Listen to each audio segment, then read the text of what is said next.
The office was a clockwork machine.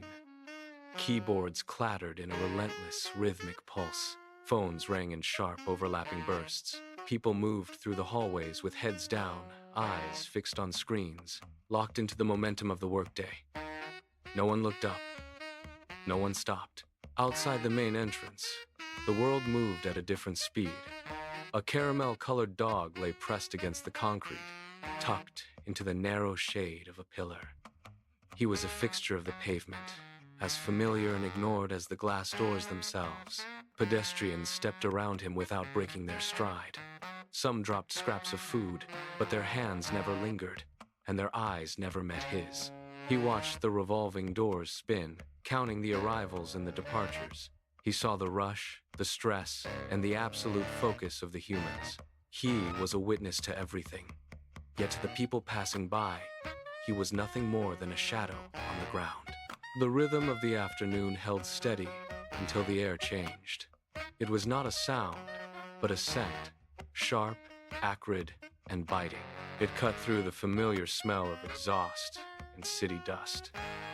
The dog lifted his head, his ears twitching as he tasted the breeze. A ripple of unease traveled down his spine, forcing him to his feet. He stood, his tail tucked low, sniffing the air with frantic, short breaths. The scent was stronger now, a thin, gray tendril of smoke curling toward the entrance. He looked at the revolving doors, then back toward the upper floors. He let out a sharp, piercing bark. Then, another. He paced in a tight, nervous circle, his claws clicking against the concrete. A woman walked past, her phone pressed to her ear, eyes locked on her screen. He lunged toward her, barking again, his voice cracking with urgency. She didn't even glance down, stepping around him as if he were a ghost. He tried again with a man carrying a briefcase, jumping up to block his path. The dog retreated, his chest heaving.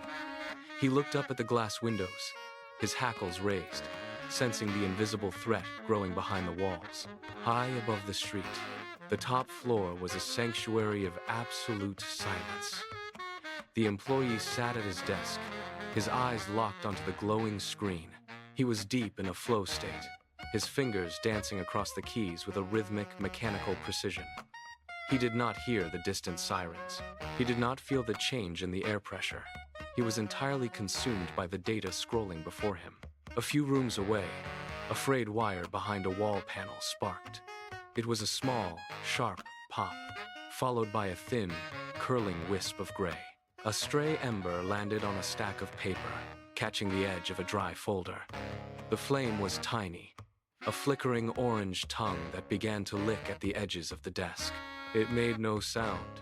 It cast no shadow that reached the employee's office. He leaned back, stretched his arms, and rubbed his eyes, completely unaware that the air around him was beginning to change. The smoke drifted through the vents, a silent, invisible tide rising in the darkness of the ceiling.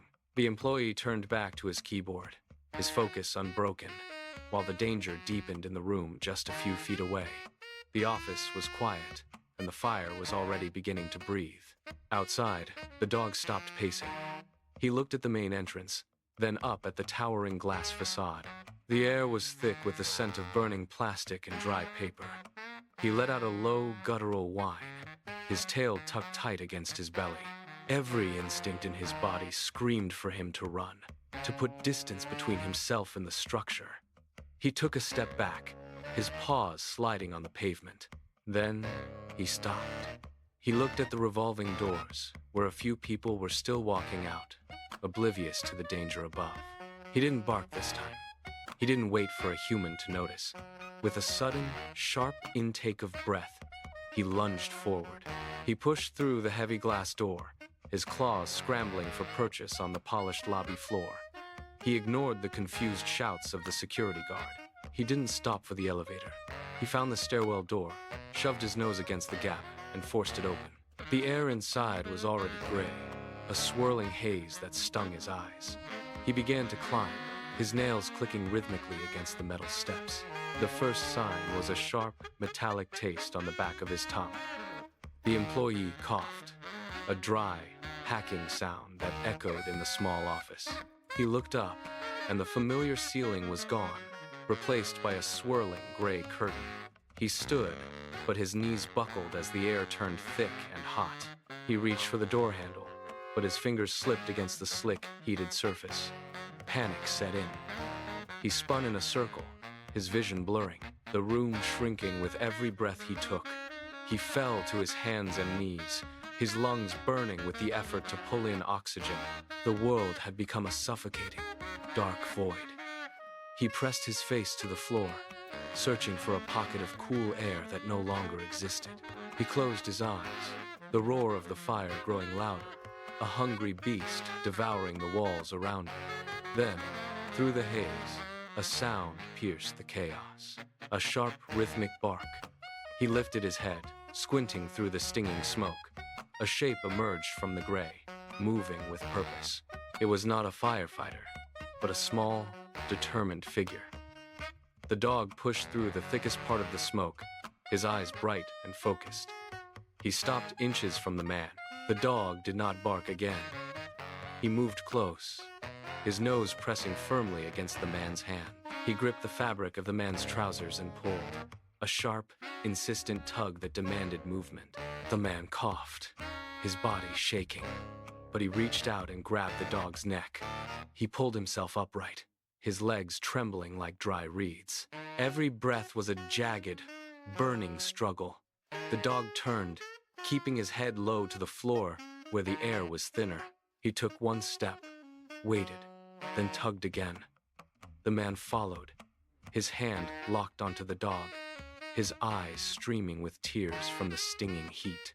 They moved through the corridor, a slow, agonizing crawl through the gray wall of smoke.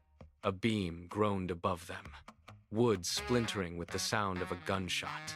The man stumbled, his weight shifting, and he nearly fell. The dog braced his feet, holding his ground, refusing to let the man collapse. He gave another sharp tug, his tail low, his focus absolute. They reached the stairwell door. The dog pushed it open with his shoulder, the metal groaning in protest. The stairwell was a chimney of heat. Every step down felt like a descent into a furnace. The dog did not look back. He moved with a frantic, low-slung speed, his claws clicking sharply against the concrete. The man followed, his hand white-knuckled on the dog's neck, his lungs screaming for relief. Halfway down, a massive roar erupted from above. The ceiling of the floor they had just vacated buckled, sending a shower of debris crashing down the stairs behind them. The impact shook the entire structure. The dog surged forward, pulling the man through the final doorway. They hit the heavy glass doors of the entrance with a collective, desperate momentum. The dog shoved his shoulder against the frame, and they tumbled out onto the pavement. The air hit them like a physical blow, cold, sharp, and sweet. Behind them, the building groaned, a deep, structural death rattle. Then, the windows blew out in a synchronized explosion of glass and fire. The entire structure was consumed by a raging inferno. The crowd gathered at the perimeter went dead silent. People stood frozen, eyes wide, mouths parted in collective shock. The asphalt was hard and cold against his palms. The man pushed himself up, his muscles shaking with the residual adrenaline of the escape. He looked back at the furnace that had been his office, then down at the ground. The dog was sitting just inches away, his sides heaving with every breath. The man reached out, his fingers trembling as he touched the dog's fur. He did not pull away. He did not run. He leaned forward, his knees hitting the pavement with a dull thud. He wrapped his arms around the dog, pulling him into a tight, desperate hold. The man's face pressed against the dog's neck, his tears soaking into the fur. He made no sound, only a series of sharp, ragged gasps. The dog stood still, his tail giving a single, slow thump against the ground. Around them, the crowd began to move. People stepped forward, their voices rising in a low, murmuring tide of disbelief.